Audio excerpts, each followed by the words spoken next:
Caminando con Dios 8. No es mi decisión, sino la voluntad de Dios. Como personas llamadas por Dios para caminar con Él. Una de las cargas constantes que llevamos en el corazón es la incertidumbre entre nuestras decisiones y la voluntad de Dios. Por supuesto, podemos decir que confiamos en la soberanía de Dios y que recibimos todas las cosas por fe. Pero no es fácil vivir con verdadera paz en medio del desierto de la vida, pensando, sintiendo y actuando en este mundo. Los fundamentos de nuestras decisiones y acciones. Incluso para aquellos que han nacido de nuevo y pertenecen a Dios. Hay algunos elementos clave que influyen en cómo pensamos, decidimos y actuamos. Primero está nuestra razón. Por el pecado de Adán y Eva, los seres humanos llegaron a ser como Dios. Esto no significa que se convirtieron en Dios, sino que obtuvieron discernimiento. A medida que crecemos, nuestra capacidad de razonar se desarrolla naturalmente. Y comenzamos a formar estándares personales para juzgar y decidir. Algunos de estos se comparten con otros, pero muchos no. Algunos de nuestros pensamientos son afirmados por los demás, pero otros no. Incluso con respecto a la palabra y la voluntad de Dios. La razón humana tiende a aceptar solo lo que le conviene. Y a resistir lo que no. Esa es la naturaleza de la razón humana caída. Solo cuando llega la gracia de Dios podemos, como Nicodemo, rendir nuestra lógica y escuchar las palabras de Jesús. Segundo está nuestro pensamiento personal. Si la razón es más objetiva, el pensamiento es mucho más subjetivo. Muchas veces pensamos de cierta manera simplemente porque queremos que así sea. Esperamos que las cosas sucedan como las imaginamos. Naamán, el comandante del ejército de Siria. Cuando fue donde el profeta Eliseo para ser sanado de lepra. Eliseo ni siquiera salió a verlo. Solo envió un mensaje. Ve y lávate 7 veces en el Jordán, y tu carne se restaurará y quedarás limpio. Naamán se enfureció y dijo: Yo pensaba, sin duda va a salir a verme, se detendrá, invocará el nombre del Señor su Dios. Alzará la mano y curará la parte enferma. Él tenía su propia idea de cómo debían suceder las cosas. Y nosotros somos iguales. Cada uno tiene su propio pensamiento. Pero esos pensamientos muchas veces controlan nuestras oraciones. Y hasta nos impiden recibir la palabra de Dios tal como es. Tercero está nuestra experiencia. Todos pasamos por distintos ambientes, tiempos y vivencias personales.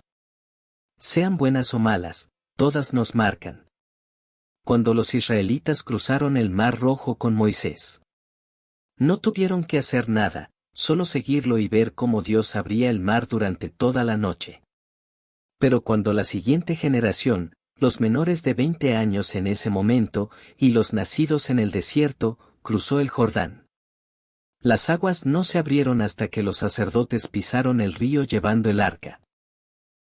Eso significa que tuvieron que obedecer de una manera completamente distinta a la de sus padres. Las personas tienden a repetir lo que les funcionó en el pasado. Y a evitar lo que les hizo daño. Pero a veces, una buena experiencia puede llevar al fracaso. Y una experiencia dolorosa puede traer un bien inesperado. Cuarto está nuestra tradición. Muchas personas no pueden explicar claramente por qué viven como viven. La respuesta suele ser: así siempre lo hemos hecho.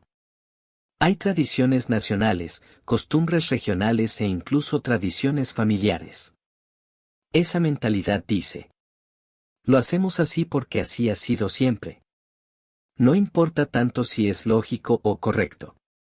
Lo que importa es el temor a lo que podría pasar si no se sigue. Los líderes religiosos del tiempo de Jesús, los fariseos, estaban atados a la tradición. Incluso la usaban como arma para acusar a Jesús. Y finalmente, Jesús les dijo: así invalidan ustedes la palabra de Dios por causa de su tradición. Ahora bien, estas cuatro cosas, la razón, el pensamiento, la experiencia y la tradición, son parte de la vida. No son malas en sí mismas. Pero la razón, aunque necesaria, se vuelve peligrosa cuando dependemos demasiado de ella. La razón humana es limitada, porque estamos caídos. No podemos evaluar todas las cosas solo con lógica. El pensamiento es importante, pero si está arraigado en la emoción, fácilmente nos puede desviar. No puede ser la base de nuestras decisiones. La experiencia tiene valor. Pero si nos volvemos dependientes de ella, comenzamos a interpretar todo por el filtro del pasado, y eso es peligroso. La tradición puede ser útil. Pero cuando nos volvemos esclavos de ella, la tradición se convierte en nuestro amo. Así que, no importa que guía tus decisiones. Nunca te conviertas en un pista. Nunca permitas que ninguna de estas cosas gobierne sobre ti.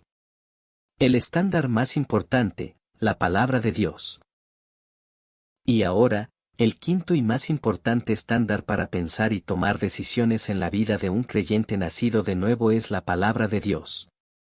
Todos los elementos anteriores, la razón, el pensamiento, la experiencia y la tradición, pueden ser útiles en ciertos momentos. Pero siempre que entren en conflicto con la palabra de Dios. Debemos dejar que la palabra sea nuestro estándar. Aunque parezca contradecir nuestra lógica, nuestros pensamientos, nuestras experiencias o nuestras tradiciones. Solo la palabra debe ser nuestro fundamento. Esto lo vemos con claridad en la historia de Pedro en las Escrituras. Pedro conoció a Jesús por el testimonio de su hermano Andrés. Como la mayoría de los judíos de su tiempo, él esperaba al Mesías. Cuando Jesús lo conoció, le dio un nuevo nombre, ya no más Simón, sino Pedro. Y sin embargo, por alguna razón, Pedro se apartó de Jesús. Es probable que Jesús no cumpliera con las expectativas de Pedro, quien tal vez esperaba un Mesías político o militar. Pero Jesús vuelve a buscarlo. Y la escena se describe así. Un día, Jesús estaba a orillas del lago de Genesaret, y la gente lo apretujaba para oír la palabra de Dios. Vio dos barcas que los pescadores habían dejado en la orilla mientras lavaban sus redes. Subió a una de ellas, la que era de Simón, y le pidió que la alejara un poco de la orilla. Luego se sentó y enseñaba a la gente desde la barca. Cuando terminó de hablar, le dijo a Simón: «Lleva la barca hacia aguas más profundas, y echen las redes para pescar». «Maestro», respondió Simón, «hemos estado trabajando duro toda la noche y no hemos pescado nada. Pero, porque tú lo dices, echaré las redes». Cuando lo hicieron, recogieron tal cantidad de peces que las redes se rompían. Entonces hicieron señas a sus compañeros en la otra barca para que los ayudaran, y llenaron ambas barcas tanto que comenzaron a hundirse. Al ver esto, Simón Pedro cayó de rodillas ante Jesús y le dijo: «Apártate de mí, Señor, soy un pecador». Pedro había vivido toda su vida como pescador. Ya estaba casado, así que probablemente era mayor que Jesús. Pero ahora lo vemos de rodillas ante él. Desde cualquier perspectiva, ya sea por lógica, por experiencia o por tradición, esta situación no tiene sentido. Como pescador, Pedro sabía que los peces se movían a aguas más profundas durante la noche. Y se acercaban a la orilla al amanecer. Esa era la sabiduría de toda su vida. Pero Jesús lo llevó de nuevo al mismo lugar del fracaso. Trabajamos toda la noche y no pescamos nada. Y le pidió que lo intentara otra vez. Si Pedro no se hubiera apartado antes de Jesús, tal vez habría resistido ese mandato basándose en su razón o experiencia. Después de todo, ¿qué sabía un carpintero sobre pesca? Pero en lugar de eso, Pedro respondió con estas palabras: «Porque tú lo dices, echaré las redes». Esa es la confesión a la que también debemos llegar. Aunque todo lo que he vivido, todo lo que he aprendido, me diga que esto no tiene sentido. Si tú lo dices, lo haré. Jesús, quien es plenamente Dios, vino a esta tierra y vivió en total obediencia a la palabra de Dios. No vino por voluntad propia, sino que fue enviado por el Padre. Lleno del Espíritu, Jesús habló solo lo que el Padre le dio. Dijo: no puedo hacer nada por mi cuenta. Realmente no hizo nada separado del Padre. Habló solo lo que el Padre le ordenó decir. El Padre estaba en él, haciendo sus obras. La enseñanza de Jesús no era suya, sino del Padre. Todo lo que dijo Jesús fue exactamente lo que el Padre le dijo que dijera. No vino a hacer su propia voluntad, sino la voluntad de aquel que lo envió. Jesús sometió por completo su vida a la palabra de Dios. Por lo tanto, para aquellos que siguen a Cristo, la palabra debe ser el estándar supremo de la fe. Que la palabra se convierta en vida. La Biblia dice: cuando tome posesión del trono de su reino, escribirá para sí en un libro una copia de esta ley, tomada de los sacerdotes levitas. La tendrá consigo y la leerá todos los días de su vida, para que aprenda a temer al Señor su Dios y a cumplir fielmente todas las palabras de esta ley y estos decretos. Así no se considerará superior a sus compatriotas ni se apartará de esta ley, ni a la derecha ni a la izquierda. Entonces él y sus descendientes reinarán por mucho tiempo en su reino en Israel. Tomen en serio todas estas palabras que hoy les he declarado con solemnidad, para que se las enseñen a sus hijos y les ordenen obedecer cuidadosamente todas las palabras de esta ley. No son palabras sin valor para ustedes. Son su vida. Por medio de ellas vivirán muchos años en la tierra que están cruzando el Jordán para poseer. Dichoso el hombre que no sigue el consejo de los malvados, ni se detiene en la senda de los pecadores, ni cultiva la amistad de los blasfemos, sino que en la ley del Señor se deleita, y día y noche medita en ella. Es como el árbol plantado a la orilla de un río, que cuando llega su tiempo da fruto, y sus hojas jamás se marchitan. Todo cuanto hace prospera. Vayan, preséntense en el templo y cuéntenle al pueblo todo acerca de esta nueva vida. Lo que ha sido desde el principio, lo que hemos oído, lo que hemos visto con nuestros propios ojos. Lo que hemos contemplado y han tocado nuestras manos. Esto les anunciamos tocante a la palabra de vida. La palabra es vida. Para todo creyente que camina por este desierto, esta peregrinación de fe. La palabra de Dios no es solo una opción. Es el pan de vida. No es una condición que se escoge. Es esencial. Si no te alimentas de la palabra, puedes seguir viviendo como pecador. Pero no puedes vivir como una persona de la palabra.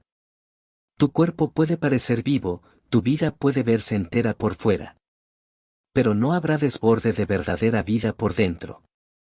No debes medir tu vida cristiana solamente por la actividad dentro de la iglesia, si estás alejado de la palabra. La persona de Dios es aquella que primero se aferra a la palabra, siempre. Alguien que vive con la conciencia desesperada de que esta palabra es vida.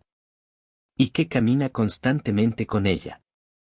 Ora, aferrándote a la palabra de vida. Canaán fue, para los israelitas, una imagen del reino de Dios, una tierra donde debían vivir con él. Aunque finalmente fracasaron en esa tierra y terminaron en destrucción. En el proceso de conquistar Canaán encontramos el fundamento de cómo debe vivir el pueblo de Dios como peregrinos en este mundo. El primer fundamento es poner la palabra de vida en el centro mismo de la vida. El segundo es aferrarse a esa palabra en oración. Tomen el escudo de la fe, con el cual podrán apagar todas las flechas encendidas del maligno. Pónganse el casco de la salvación y la espada del Espíritu, que es la palabra de Dios. Oren en el Espíritu en todo momento, con peticiones y ruegos. Manténganse alerta y perseveren en oración por todos los creyentes. Así que no se preocupen diciendo, ¿qué comeremos? O, ¿qué beberemos? O, ¿con qué nos vestiremos? Los paganos andan tras todas estas cosas. Pero el Padre Celestial sabe que ustedes las necesitan. Busquen primero el reino de Dios y su justicia. Y todas estas cosas les serán añadidas. Si permanecen en mí y mis palabras permanecen en ustedes. Pidan lo que quieran y se les concederá. Nunca debemos dejar de orar. Cuanto más reconocemos la seriedad de la batalla espiritual, más debemos mantenernos alerta en oración continua. Pero incluso esa oración debe estar fundamentada en la palabra. Nuestra oración debe buscar primero el reino de Dios y su justicia. No debe estar impulsada por nuestros deseos o ambiciones personales. Aun si ayunamos o pasamos la noche entera en oración. Si lo hacemos solo para forzar nuestra propia voluntad, entonces nos estamos perdiendo el corazón verdadero de la oración. Primero, debemos comprender la voluntad de Dios a través de su palabra. Y luego debemos orar, para que se haga su voluntad. Obedece la palabra de vida. La vida del cristiano en este mundo es la vida de un peregrino. Antes, por naturaleza, éramos hijos de ira. Pero por el gran amor de Dios, se nos ha dado una nueva identidad espiritual, como pueblo e hijos de Dios. Y ahora, el resto de nuestras vidas es una batalla para vivir como tales hijos. Así que obedecer según la palabra significa declarar: no viviré por mis pensamientos, ni por mis deseos, ni por mi voluntad. Pero Samuel respondió: ¿qué le agrada más al Señor? ¿Los holocaustos y sacrificios? ¿O que se obedezca a su palabra? El obedecer vale más que el sacrificio. Y el prestar atención, más que la grasa de carneros. La rebeldía es tan grave como la adivinación. Y la arrogancia, como el pecado de idolatría. Y así como tú has rechazado la palabra del Señor, Él te ha rechazado como rey. En la Escritura, la obediencia no se trata de estándares humanos. Se trata de obedecer la palabra de Dios. Saúl debía obedecer la palabra del Señor que venía a través de Samuel. Cruzar el Jordán con Josué. Realizar la circuncisión antes de la batalla. Y conquistar Jericó. Todo esto solo trajo el poder de Dios cuando el pueblo obedeció su palabra. No peques contra la palabra de vida. No pecar conforme a la palabra significa que nuestro estándar no son nuestros pensamientos ni nuestras experiencias, sino la palabra. Ya sea que pensemos que algo es pecado o no, primero debemos preguntar: ¿qué dice la palabra? Aun si llevamos una vida moralmente correcta, nuestro estándar sigue siendo la Escritura. No importa cuán correcto me parezca algo. Si la palabra dice que no lo es, entonces no lo es. Y aunque yo lo sienta como malo. Si la palabra dice que es bueno, entonces lo es. El pecado de Acán durante la conquista de Canaán no fue solo el error de un hombre. Es un reflejo de todos nosotros. Cuando los israelitas conquistaron Jericó, Dios ordenó claramente: la ciudad, con todo lo que hay en ella, será consagrada al Señor. Pero ustedes cuídense mucho de lo consagrado. No sea que por tomar algo traigan destrucción sobre el campamento de Israel. Todo lo que sea de plata, oro, bronce o hierro será consagrado al Señor y deberá ser llevado a su tesoro. Pero cuando fueron a conquistar Ai, Dios dijo: no tengas miedo ni te desanimes. Toma contigo todo el ejército y sube a atacar Ai. Pues he entregado en tus manos al rey de Ai, a su pueblo, su ciudad y su tierra. Harás con Ai y su rey lo mismo que hiciste con Jericó y su rey. Solo que ahora podrán quedarse con el botín y el ganado para ustedes. Si no estamos despiertos a la palabra de Dios, terminaremos haciendo de nuestros propios pensamientos el estándar de nuestra vida. Por eso debemos negarnos a nosotros mismos cada día, mediante la palabra de Dios. Camina hacia adelante en fe.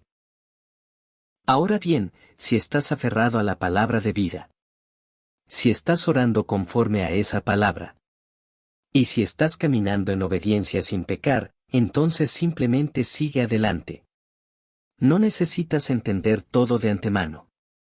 Solo aférrate a la palabra, obedece, y avanza en fe, paso a paso. La Escritura dice: busquen primeramente el reino de Dios y su justicia. Y todas estas cosas les serán añadidas. Si permanecen en mí y mis palabras permanecen en ustedes, pidan lo que quieran y se les concederá. ¿Por qué? Porque el que busca el reino de Dios vive en Jesús. Y aquel en quien habita la palabra no busca las cosas del mundo para satisfacer deseos mundanos. En la conquista de Canaán bajo el liderazgo de Josué, aquellos que se aferraron a la palabra, oraron conforme a ella, obedecieron y se apartaron del pecado. Dios les dio la victoria, incluso detuvo el sol por ellos. Y al final, les dio reposo. De la misma manera, la voluntad de Dios no es algo que seguimos solo cuando entendemos todo. Es algo a lo que nos aferramos como a la vida misma, y que obedecemos en fe. Como Caleb, debemos sostenernos de la palabra y avanzar en fe. Debemos deleitarnos en el Señor, encomendarle nuestro camino, y andar delante de Él. Debemos mantenernos firmes en la fe y confiar plenamente en Dios. Caminando con Dios, continúa.